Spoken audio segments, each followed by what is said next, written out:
Denzelone Dumfries, ragazzi, Denzelone Dumfries, Lecce Inter 1-2.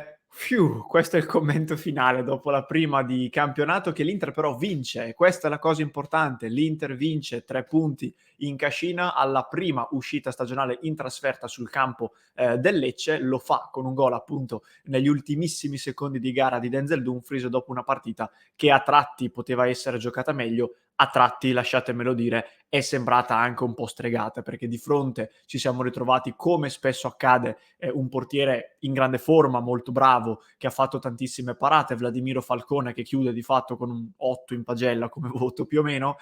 Ci siamo trovati una partita dove, come spesso accade anche qui, subiamo 3-4 tiri, di cui uno pericoloso, ed è quello dove subiamo gol. Una partita che, per come è cominciata nei primi 20-25 minuti, l'Inter poteva portare a casa senza grosse difficoltà, poi complici alcuni episodi e delle cose che poi nel calcio accadono, è normale che accadano, alla fine te la sei portata fino all'ultimo e per fortuna hai trovato il gol negli ultimi secondi.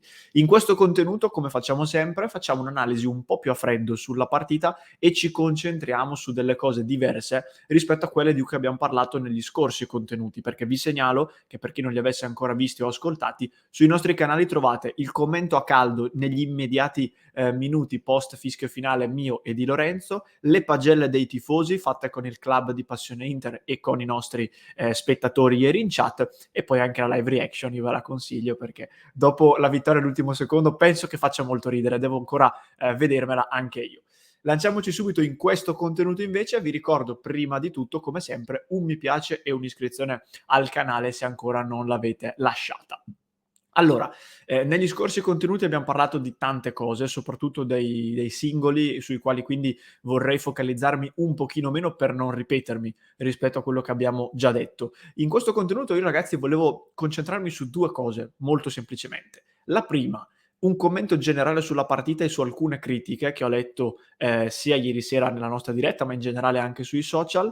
La seconda su Simone Inzaghi, perché Simone Inzaghi, dal punto di vista tattico con delle scelte di campo e mediatico con l'intervista post partita, secondo me ci dà delle risposte importanti. Parto dalla prima cosa. La critica che ho letto maggiormente in queste ore è stata: se giochiamo così non andiamo da nessuna parte. Ora, se guardate il calendario vi renderete conto, non il mio che ha Kolarov e Satriano nell'immagine, e vabbè, vi renderete conto che ieri era il 13 di agosto, oggi è il 14. Dal mio punto di vista, dire se giochiamo così, se siamo questi, non andiamo da nessuna parte, è un commento che non ha senso, perché molto semplicemente mi sembra evidente e scontato che né l'Inter e nemmeno il Lecce, ma nemmeno il Milan e l'Udinese, la Samp e l'Atalanta, tutte le squadre che sono scese in campo ieri e quelle che scenderanno in campo oggi, saranno quelle che stiamo vedendo in queste ore. È la prima partita, è un mese che le squadre stanno lavorando insieme più o meno.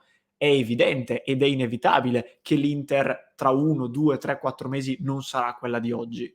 A me dispiace sinceramente che all'interno di partite come già erano le amichevoli, ma anche questa, in cui dovremmo prendere con felicità una vittoria ottenuta con le unghie e con i denti, con la personalità, e in cui comunque ci sono state delle cose positive, perché anche il più pessimista di tutti non potrà negare che delle cose positive si sono viste, si va a porre l'attenzione su delle cose che sono evidentemente frutto del momento e della situazione attuale della squadra.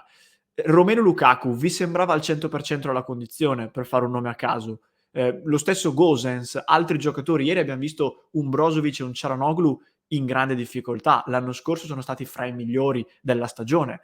Perché dobbiamo andare a dire se l'Inter è questa non andiamo da nessuna parte? È ovvio che l'Inter non sarà questa.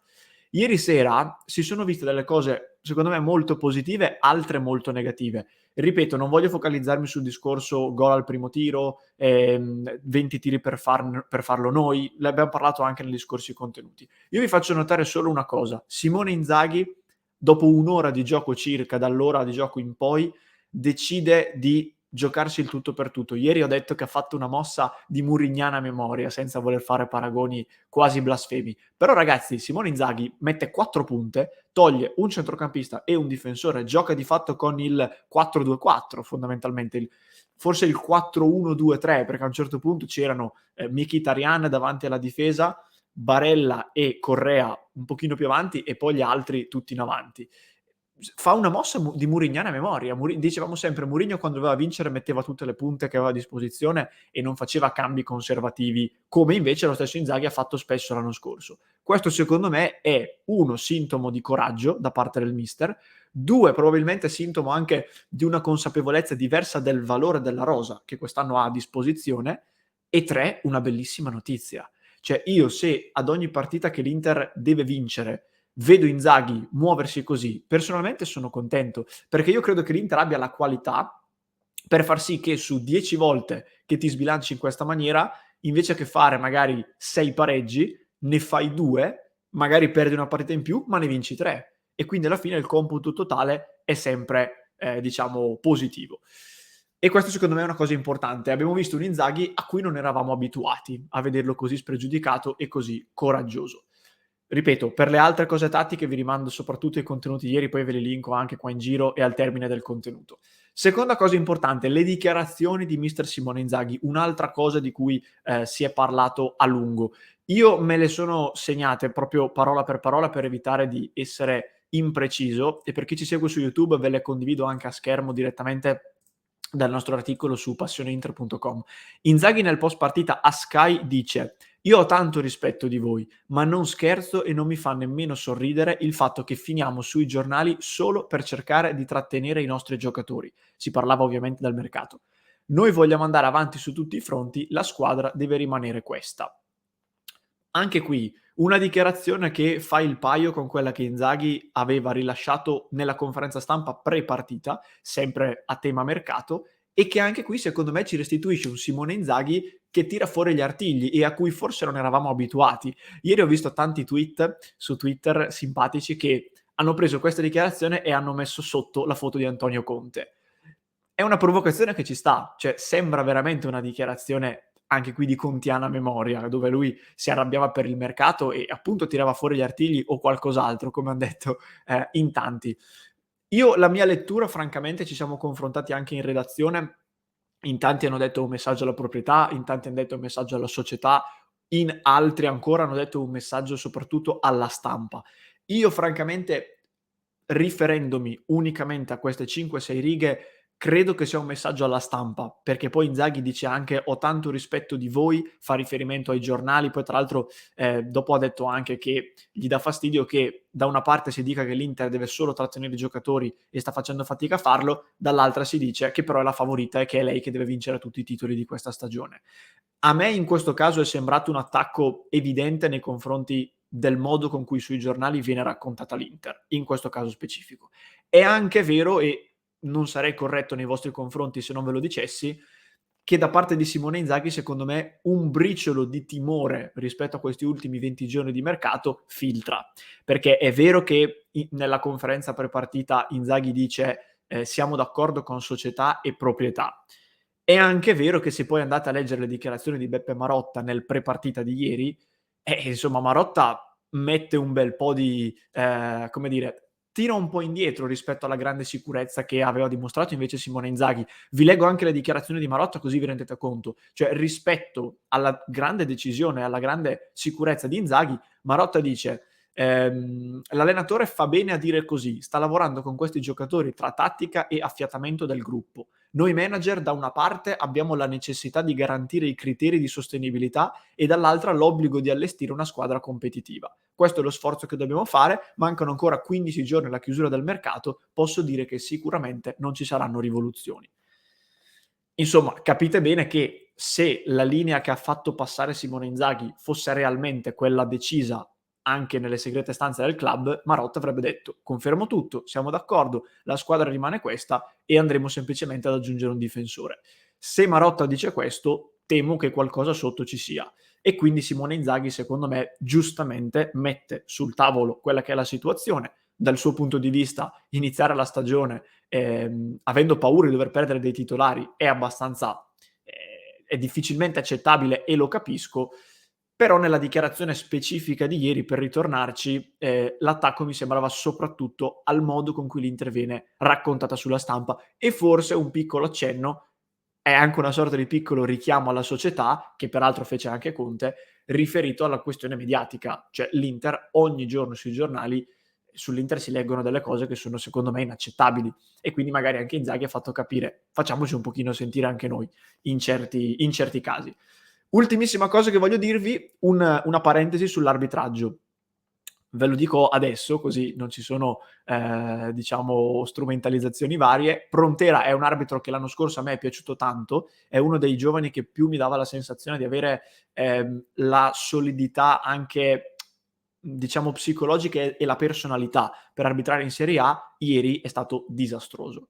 Ieri Prontera è stato disastroso. Secondo la mia modesta opinione, il fallo di Baschirotto su Lautaro alla mezz'ora è da cartellino rosso, perché è completamente immotivato a centrocampo, un'azione praticamente ferma, fa un intervento pericolosissimo. Allo stesso tempo ho letto in tanti dire rigore netto su Dzeko. So che sono in perfetta minoranza, ma su questi episodi io resto dalla mia opinione. Secondo me quel rigore lì è giusto non darlo. È anche vero che però, se la linea arbitrale è quella che abbiamo visto in queste prime 4 partite, e anche all'interno della stessa partita con tanti altri falli che secondo me non c'erano e che Prontera ha fischiato, allora quel rigore me lo devi dare. Cioè, se la linea è quella di fischiare ogni soffio, allora anche su Dzeko è calcio di rigore. La mia opinione è che se questi rigori non venissero dati mai, io sarei più contento, però appunto ci vuole uniformità. In ogni caso mi sento di poter dire che per questo inizio di stagione, queste prime 4 partite, tra il rigore dubbio dato al Milan, questo rigore non dato all'Inter e anche il gol annullato alla Samp contro l'Atalanta, andatevelo a recuperare, non è stata una partenza molto felice per gli arbitri italiani. Speriamo che si possano riprendere, perché francamente le polemiche arbitrali mi piacerebbe lasciarle da parte, però alle volte ti ci costringono a doverne parlare. Questi ragazzi era il mio focus a freddo su Lecce-Inter. Vi ripeto, delle questioni più tattiche ne abbiamo parlato, e anche di campo, negli scorsi episodi che abbiamo fatto uscire proprio in queste ore, quindi ho voluto focalizzarmi soprattutto su questi aspetti qui. Lasciate mi piace al contenuto e un'iscrizione al canale se non l'avete ancora fatto, e soprattutto lasciatemi un commento, fatemi sapere cosa ne pensate del discorso sulla condizione atletica, e soprattutto vi chiedo sulla questione Inzaghi, come l'avete visto a livello mediatico, a livello tattico? Vi ha dato delle sensazioni diverse rispetto all'anno scorso? Fatemelo sapere nei commenti. Vi ricordo il club di Passione Inter, www.passioneinter.club. Ieri, dopo il post partita durato circa un'ora, siamo andati avanti a lungo a parlare della gara nel club, quindi è il momento giusto per decidere di sostenere il nostro progetto e per abbonarvi al club di Passione Inter. Ultimissime ore anche per iscriversi al Fanta Passione Inter. La prima giornata è già cominciata, però se volete iscrivervi c'è ancora tempo, avrete modo di recuperare eventualmente questi punti nel corso della stagione. Per il resto vi ricordo, se mi stai seguendo in podcast, ti lascio in descrizione il link al commento a caldo di Lecce Inter con il nostro Lorenzo, in cui abbiamo parlato di tante altre cose rispetto a quelle che vi ho detto in questo contenuto. Se invece mi stai seguendo su YouTube, il link ti compare proprio qui, clicca e dimmi che ne pensi.